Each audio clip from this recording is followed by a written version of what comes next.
Our final guest today has been waking up the nation for nearly 40 years, but today she is swapping her breakfast show for a loose lunchtime natter. Please welcome today's honorary loose woman, Lorraine Kelly. I'm normally on the other side with a cup of tea watching you. I'm so sorry about the smell of suet pudding. No, I like suet pudding. Lorraine. I love it, actually. It's not a Scottish thing. No, but it's fabulous. I mean, I love curry, and that's not a Scottish thing. Well, no, I love well, all it kind sorts of grilled. is. Look at you two green goddesses. I know, that. Lovely. Fellow Scots, fellow It's Scots. so good to see you. It really Well, is. listen, It's Lorraine, you lovely got the to see scoop you. of the week this week, didn't you, with Angela Rayner? Angela Rayner, yeah. That was the most bizarre story, wasn't it? And it just continues to grow and grow and grow. You know, we've had, I think there's going to be 56 politicians of all parties are going to get investigated for sexual misconduct and watching porn in the House of Commons. The world gone mad. The world has gone mad. But Angela, it was really interesting because we had Caroline Noakes on Monday, where we're actually talking about HRT shortages. She's a Tory MP? She is indeed. And she was on, and I asked her about it, of course, and she said, I'm really glad, you know, obviously people want to talk about it, but she said, I actually deliberately wore trousers this morning because I didn't want anything that I was wearing to take away from what I was saying. And then Angela Rayner, the next day on the Tuesday, she did exactly the same. She had a trouser suit on and she said, you know, I feel exactly the same. I don't want what I'm wearing to take... And I'm like, is this... I know. 19's gone Well, mad. I mean, you know, 59 or something. Yeah. It's 2022. Well, it is so interesting how it's moved on, isn't it? Because, I mean, a while back we were having a debate about girls should be able to wear trousers to school because you should have the choice, and that was seen as progress. Yeah. But wearing trousers to school in order not to distract boys is a whole different story. That's another game. You know, I mean, that's gone right You back. sort of think that you're making, you know, it almost seems like one step forward, three steps back. You feel that you're getting it. What I worry about is young women maybe not wanting to go into public life. But actually, and you all know this, you know, my daughter's 27, she wouldn't put up with that. The next generation won't. Yeah. So the work maybe has been done by, you know, by the likes of Caroline, who was on, and Angela and Harriet Harman before them and other women. Maybe they, you know, they're the pioneers. Yeah. And I just think the next generation of women, young women, just won't put up with it. I hope. I believe but men have got to change their attitudes. Yeah. It's absolutely I would like to think ridiculous. that, but unfortunately it's not what I'm seeing. They're under so much It's pressure. terrible. It really is. It's absolutely And heartbreaking. you think this is because women, because we've talked a lot about it this morning, haven't we, off camera? You think this is a lot to do with the fact that women have just laughed along with stuff over the years, so therefore it's given men the reason to say, well, they were laughing about it earlier. Yeah, but and as you well know, that technique of laughing is just to deflect, isn't it? It's just to Get out of the deflect, to just, situation. you know, let's get out of this, let's We've get out had of a this. lot of people So we really have coping. reveal what they really are this week by suddenly going, oh, well, Angela was laughing about this on the else podcast, you so gonna do? therefore it's fine. No, and it was. It's not. It doesn't fine. make it It's okay. not fine at So all. listen, you talk about the next generation, of course, Yes. Rosie. Is 27, did you say? Yeah.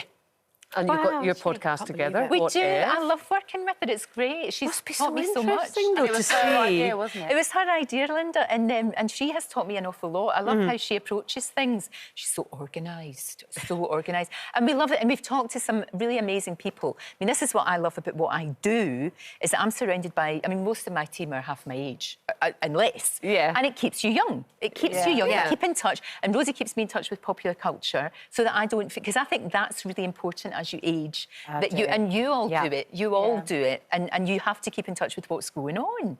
The other, I mean, I learn something every single day, and so do you on this show. It's brilliant, isn't it? It's And I love this. fantastic. I love the way you're coming from with this. You just ask, what if? Yes. So you're getting a really different... Exactly. It's different view on people. I know, and it's so interesting to find that. We were talking to Naughty Boy yesterday, who is not a naughty boy. He is a delightful boy and should change his name to Beautiful Boy, Delightful Boy. But, you know, listening to where he was coming from and how he got to where he is, you know, working with Beyonce. You know, Beyonce phones him up and, you know, you take that call and think, what if he hadn't taken that call? What if he'd gone, oh, there's me, mate. I don't know this number. There's my friends, you know, taking the mic again, pretending to be Beyonce. I'll not bother with this call. And then your life takes a different It's a direction. sliding door We've all moment, got those. isn't We've all got those Oh, moments. God, yeah. It's extraordinary. It's brilliant. Well, it's good to say that you know you're learning from the younger generation. Totally. But we are all getting older, Yeah. and we've got to have some uncomfortable conversations at times. We do, Kate, and it's really interesting because I think I couldn't believe it. Homestead did this research and it said 80% of all of us don't want to talk to our parents or our elderly relatives about what do you do when you can't stay at home, or what do you want to do in the future. And, you know, my mum and dad are 80. I mean, they're brilliant, they're fine, but they were living at the top of a masonette and there's no lift. And honestly, you needed oxygen trying to get the top of that stairs.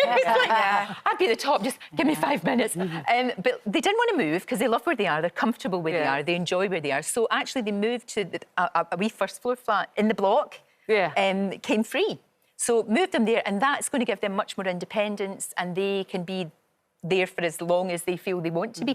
But I think sometimes we think we know best. And we've got to have the conversations because you don't want to be patronising. Like, the big one is with whether you should stop driving. You know, when might be the time if you did need to go in a home, when would you go? But don't you think you should have the conversation before it gets to crisis? But like with my dad, because we all knew my dad, we just thought he would outlive us also. We didn't really have that conversation. You maybe don't think about it? Even getting power of attorney was only done a couple of years before when Dad suggested it, and we were going, oh, well, really? But thank goodness that we did. I know, and these things are so important to do now, and you can do it with a little bit of humour. It's a difficult conversation. But the other thing that is a big situation, when your children start having that conversation with we've had it. You've had that conversation with Rosie? Absolutely. So what have you said? Well, you know, what we said is it's up to me. You know, because I think that thing with us as children and with us because we think we should control everything, we think we know best for our parents, and we don't. Oftentimes, we've got to let them decide. Well, we're going to all just buy a big Shady Pines type house. That's exactly what Rosie said. She's just going to buy a big house, and then me and all my friends have to be in there. She said, you'll all be in there, and she's just going to go around with a trolley full of gin. I love that woman who booked herself for the rest of her life on a world cruise because it was cheaper than going in some of the private homes. I know. She's just going to be on board. Oh, I love that. I love that so much. Let's do that. Shall we just do that? But of course, going back to our conversation we were having earlier, we've got to try and keep ourselves as fit as we can for as long as we can. And you're right back into it. I love that. Well, I'm trying really hard. You're a Zumba girl, aren't you? Well, all the classes stopped. I know. And that was the thing. I used to go to the same place as you. I know you did. And can I just say, your dog is beautiful. She's lovely. She is the most beautiful wee thing. I was thinking Maggie. Maggie? But I like Dolly. Okay. I like Meg. I'm still with Nutmeg. I think she looks like a wee Maggie, but she looks like a Dolly. Well, listen, we're going to have to jump to that because we are unfortunately running out of time. And we need to know. And we need to know. What was your vote? My vote would be Dolly. Yours was Dolly. What were you going for? Nutmeg. Nutmeg. Mine was Meg or Doris. Yeah, I agreed with you. What's yours? Actually, we haven't even asked you. Dolly. I like Dolly. Dolly. Yeah, Dolly. yeah. We've got two Dollys. I think Meg. I like that discussion. The viewers have been in touch and they think she should be called Dolly. I know she's going to be called Nutmeg because Linda's grandchildren want Nutmeg. And I've never known you say no to them yet. I know, yeah. I've been cuddling her all morning. She is the most She's lovely, beautiful, She's lovely baby. nature as well, isn't she? She's so happy really and lovely. We did have some other suggestions. We had Luna, we had Ethel, we had Nancy, Ethel was nice. Emily, Nice old-fashioned Belle, Ethel. Bluebell, quite like Bluebell, Olive, Margot, or Lucy. Lucy, you get it? Yeah, Lucy. Oh, Lucy, of course. Lucy woman. Oh, Lucy. She's a Lucy woman. woman. I think she's adorable. Juicy She's got Lucy. Yeah, Dolly. Let me Dolly. Yeah. Beautiful. She's not the sharpest tool in the box, is she, really?